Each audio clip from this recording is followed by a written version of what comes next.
இக்ஷ்வாக்கு மன்னருக்கு 100 புத்திரர்கள் பிறந்தார்கள். அவர்களிலே விகுக்ஷி என்பவர் ஒருவர். ஒருமுறை இக்ஷ்வாக்கு மன்னர் தன்னுடைய புதல்வனாகிய விகுக்ஷியை பார்த்து, ஸ்ராத்தத்துக்காக மாமிசம் கொண்டு வா என்று கட்டளையிட்டார். விகுக்ஷியும் வனம் சென்றார்.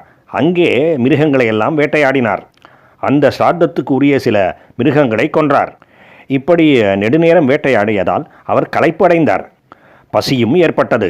அந்த பசியிலே தாம் ஸ்ராத்தத்துக்காக மாமிசம் கொண்டு போகின்றோம் என்கின்ற அடிப்படை விஷயத்தையே அவர் மறந்துவிட்டார்.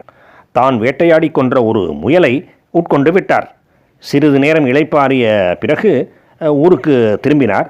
தான் உண்டது போக மீதமிருந்த மாம்சத்தை எல்லாம் தகப்பனாரிடம் கொடுத்தார். இக்ஷ்வாக்கு மன்னரும் வசிஷ்டரிடம் அந்த ஸ்ராத்தத்துக்கு வேண்டிய மாம்சமெல்லாம் தயார் என்று தெரிவித்தார். ஆனால் வசிஷ்ட மகரிஷியோ, கொண்டு வரப்பட்டிருக்கின்ற மாம்சம், இந்த ஸ்ராத்தத்துக்காக கொண்டு வரப்பட்டிருக்கின்ற மாம்சம் எஞ்சியுள்ள மாம்சம், விகுக்ஷி தின்றது போக மீதமுள்ள மாம்சம், அதனால் அதற்கு தோஷம் இருக்கின்றது, அதை ஸ்ராத்தத்துக்கு பயன்படுத்தக்கூடாது என்று கூறிவிட்டார். அதன் பிறகு அந்த மன்னன் இக்ஷ்வாக்கு தன் புத்திரன் கொண்டு வந்தது எப்படி தோஷமாயிற்று என்பதை தெரிந்து கொண்டார். இப்படி ஸ்ராத்தத்துக்கு தேவையான ஆச்சாரம் இல்லாத மாம்சத்தை கொண்டு வந்ததற்காக அவர் விகுக்ஷியை, தன்னுடைய புத்திரனை கடிந்து கொண்டார். மகனை தேசபிரஷ்டமும் செய்துவிட்டார், நாட்டை விட்டு துரத்திவிட்டார். இப்படியாக அரசகுமாரனாகிய விகுக்ஷி தவறே செய்திருந்த போதிலும் அதன் பிறகு ஸ்ரீ மகாவிஷ்ணுவின் பிரீத்திக்காக பல யாகங்களை செய்தார். அவர் முயலை தின்றுவிட்டதால் அவருக்கு சசாத என்கின்ற பெயரும் ஏற்பட்டது. சச என்றால் முயல் என்று பொருள். அந்த விகுக்ஷியினுடைய மகனுக்கு 3 பெயர்கள் உண்டு. புரஞ்சய, இந்திரவாகன, ககுத்ஸ்த என்று 3 பெயர்கள். இப்படி 3 பெயர்கள் ஏற்பட்ட காரணத்தையும் கூறுகின்றது பாகவத புராணம். ஒருமுறை தேவர்களுக்கும் அசுரர்களுக்கும் யுத்தம் நடந்தது. அதிலே அசுரர்கள் தேவர்களை வென்றுவிட்டார்கள். அதனால் தேவர்கள் சசாதரருடைய புத்திரனிடம் வந்தார்கள். தங்களுக்கு உதவ வேண்டும் என்று கேட்டுக்கொண்டார்கள். அதை கேட்ட சசாத குமாரர், நான் உதவி செய்ய வேண்டுமென்றால் தேவேந்திரனே எனக்கு வாகனமாக இருக்க வேண்டும் என்று நிபந்தனை விதித்தார். தேவேந்திரன் முதலிலே இதை ஏற்றுக்கொள்ளவில்லை என்றாலும் பிற்பாடு ஸ்ரீ மகாவிஷ்ணு அறிவுறுத்தியபடி அந்த நிபந்தனையை ஏற்றுக்கொண்டார். அரசனும் தான் வாக்களித்தபடி மகேந்திரனாகிய ரிஷபத்தின் மேலே ஏறிக்கொண்டு அதை வாகனமாக கொண்டு திவ்யமான தெய்வீகமான ஆயுதங்களை எடுத்துக்கொண்டார். பகவான் ஸ்ரீமன் நாராயணனால் அனுகிரகிக்கப்பட்டு அசுரருடைய நகரத்துக்கு சென்று அந்த நகரத்தை முற்றுகையிட்டார். அதன் பிறகு அசுரர்களுடன் யுத்தமும் செய்தார். அசுரர்களிலே பலர் இறந்து போய் யமலோகம் சென்றார்கள். வேறு சிலர் அங்கிருந்து யுத்தத்தை சமாளிக்க முடியாமல் ஓடிப்போய்விட்டார்கள். அந்த நகரத்தை வென்று தேவேந்திரனுக்கு கொடுத்தார் அரசர். இப்படி அந்த நகரத்தை வென்றபடியாலே அவருக்கு புரஞ்சயன் என்கின்ற பெயர் ஏற்பட்டது. அவருக்கு தேவேந்திரனே வாகனமாக இருந்ததால் இந்திரவாகன என்கின்ற பெயரும் ஏற்பட்டது. மேலும் ரிஷபத்தின் மேலே ஏறி சண்டையிட்டதாலே ககுத்ஸ்தர் என்கின்ற பெயரும் அவருக்கு ஏற்பட்டது. அந்த பரம்பரை மேலும் பலவாறாக விருத்தி அடைந்தது. அதிலே அந்த வம்சத்திலே யுவனாஸ்வர் என்பவர் தோன்றினார். அவருக்கு 100 மனைவிகள். ஆயினும் அவருக்கு புத்திரபாக்கியம், சந்தானம் இல்லை. எனவே மகரிஷிகள் அவரிடம் கருணை கொண்டு ஓர் இஷ்டியை, கர்மாவை செய்து வைத்தார்கள். ஆனால் இரவிலே மகரிஷிகள் எல்லோரும் தூங்கிக் கொண்டிருந்த பொழுது யுவனாஸ்வருக்கு மிகுந்த தாகம் உண்டானது. அதனால் இன்னது செய்கின்றோம் என்பதையே அறியாமல் குடத்திலே இருந்த மந்திரித்த நீரை பருகிவிட்டார். மறுநாள் அந்த மகரிஷிகள் குடத்திலே நீர் இல்லாமல் இருப்பதை பார்த்தார்கள். இதிலே இருந்த நீர் மந்திரித்த நீராயிற்றே, அது புத்திரனை கொடுக்குமே, இதை யார் உட்கொண்டு விட்டார்கள் என்று விசாரித்தார்கள். தாக மிகுதியினாலே அரசரே அந்த நீரை பருகிவிட்டார் என்பதை தெரிந்து கொண்டார்கள். சிறிது காலம் சென்றபின் பிரசவ காலம் வந்தது. யுவனாஸ்வருடைய வலது பக்கத்தை பிளந்து கொண்டு ஒரு குழந்தை பிறந்தது. பிறந்த குழந்தையோ பாலுக்காக அழுதது. அப்பொழுது தேவேந்திரனே அந்த குழந்தையின் பசியை போக்குவதற்காக தன்னுடைய ஆள்காட்டி விரலை அந்த குழந்தையின் வாயிலே வைத்தார். என்னுடைய விரலிலே இருந்து பெருகி வருகின்ற அமிர்தத்தை உட்கொள்வாயாக என்றும் ஆசீர்வதித்தார். குழந்தை அவ்வாறே அந்த அமிர்தத்தை உட்கொண்டது. குழந்தைக்கு மாந்தாத்தா என்கின்ற பெயரும் வந்தது.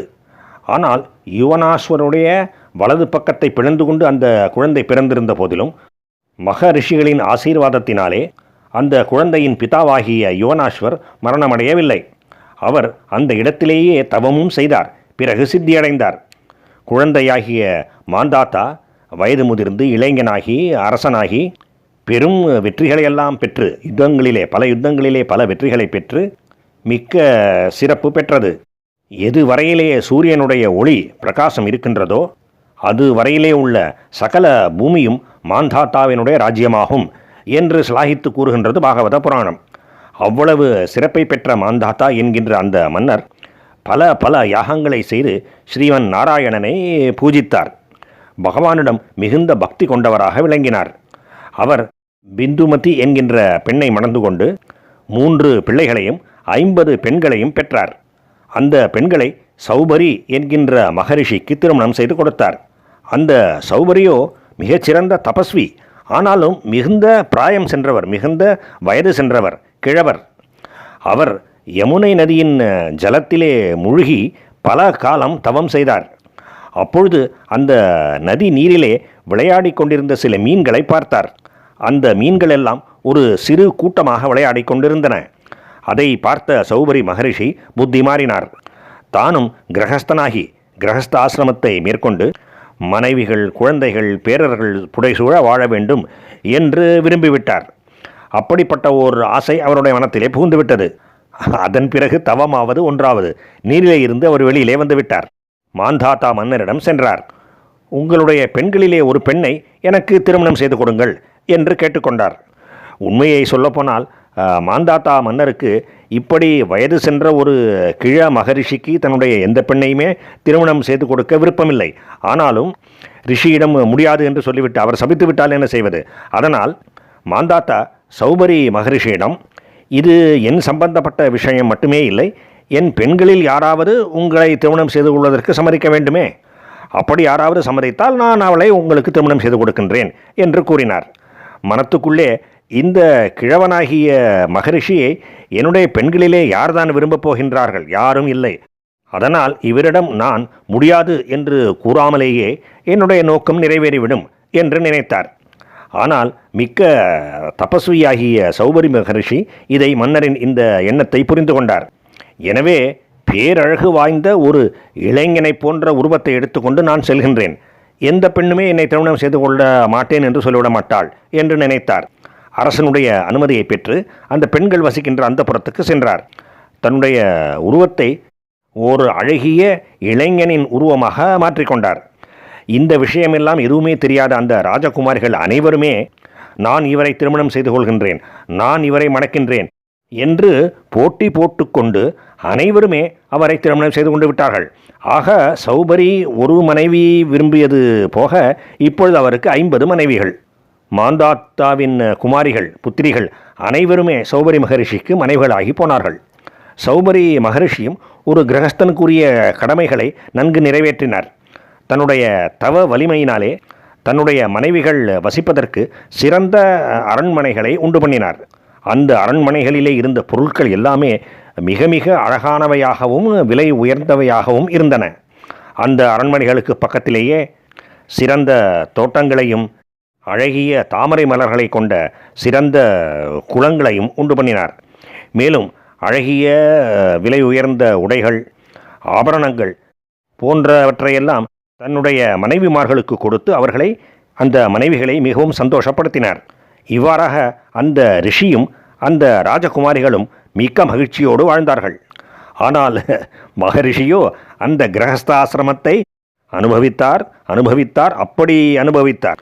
இப்படி பல காலம் சென்றும் அவருக்கு போதும் என்கின்ற திருப்தி மட்டும் உண்டாகவே இல்லை. மேலும் மேலும் நெய் துளிகளை ஊற்றி ஊற்றி அக்னியை சாந்தப்படுத்தி விட முடியுமா, அக்னிக்கு திருப்தி உண்டாக்கி விட முடியுமா என்று கேட்கின்றது பாகவத புராணம்.